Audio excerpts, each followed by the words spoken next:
Welcome to The Explainer. Today we're looking at the anatomy of a clean, visual forensics of a produce purifier.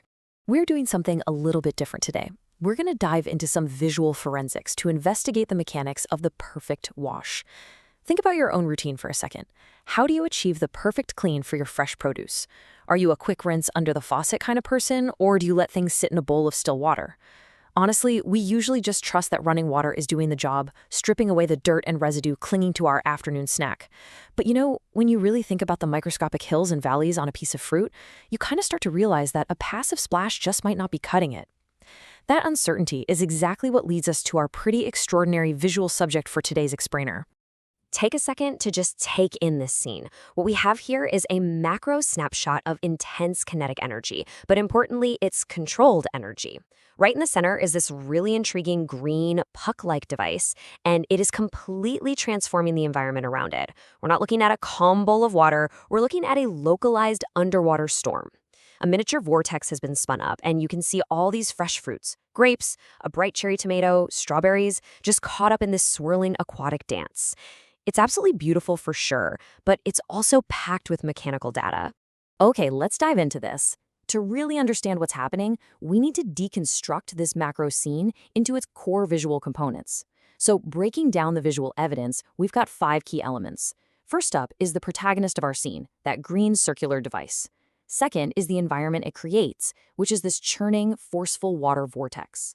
Third is the byproduct of all that energy, effervescent, dynamic bubbles just everywhere. And fourth and fifth are the subjects being acted upon. We've got submerged, heavy items like grapes and tomatoes, alongside floating, textured items like strawberries and citrus.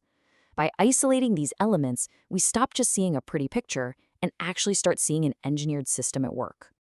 Let's transition over to zooming in on the anatomy of that green puck. We really want to analyze the hidden mechanics operating right at the center of the storm. Now, what's really interesting about this slide is the deliberate geometry of the device. Look closely at the surface of that green puck. You don't just see a flat piece of plastic, right? You see these highly structured concentric circular grills surrounding a solid central dome.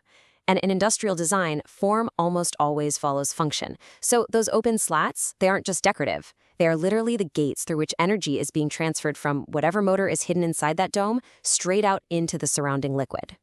Based entirely on its visual design and the behavior of the water around it, we can actually map out a deductive sequence of operation here. Step 1 is pretty obvious. The device has to be fully submerged to work. Step 2, which we can infer from the physics of a vortex, is that water is being rapidly drawn into the mechanism, most likely beneath it or through some specific intake channels. And step 3 is the dramatic payoff. Internal forces, like a rotor or an impeller, rapidly expel that water outward and upward through those grills.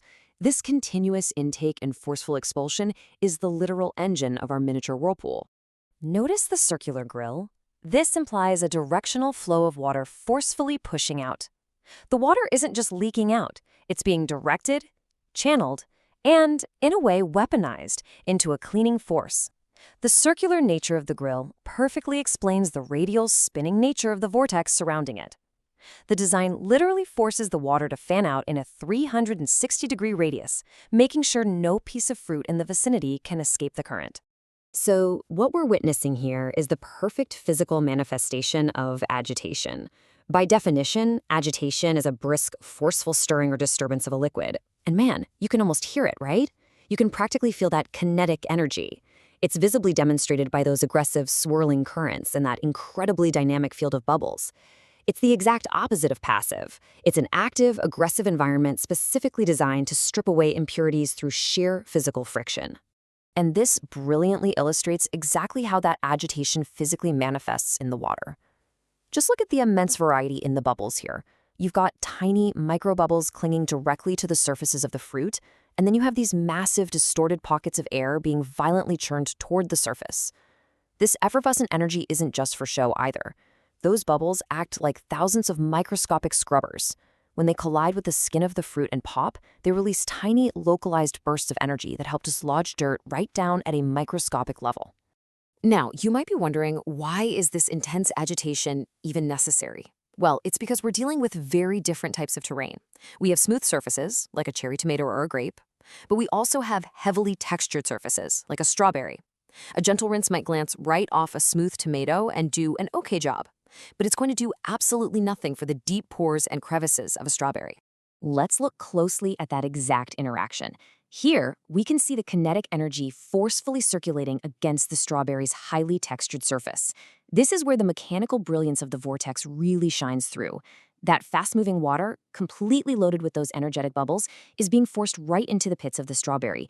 It's whipping around and underneath the leafy green top, which, by the way, are areas where dirt, bugs, and pesticide residues naturally love to hide, and where static water simply can't reach because of surface tension. The vortex ensures the cleaning medium acts almost like a liquid brush, forcefully navigating those complex physical obstacles. This brings us to a really critical comparison. Think back to the traditional method of cleaning produce, filling a bowl with water and just letting the fruit sit there. That is static soaking. It's entirely passive. You're basically relying on gravity and time, which, as it turns out, are incredibly inefficient at breaking surface bonds. What we've deconstructed today from our visual evidence is active agitation. It is highly kinetic. It doesn't wait around for dirt to fall off. It actively hunts it down and rips it away using fluid dynamics. It's just a completely different paradigm of cleaning. So the crucial point is this. What we're really looking at isn't just a fancy kitchen gadget, it is the application of mechanical force to everyday hygiene. We've taken hardcore principles of engineering, impellers, fluid dynamics, directional flow, and kinetic agitation, and scaled them all down into a little green puck designed to sit in your kitchen bowl. It visually represents a quiet revolution in a task as simple as preparing a healthy snack.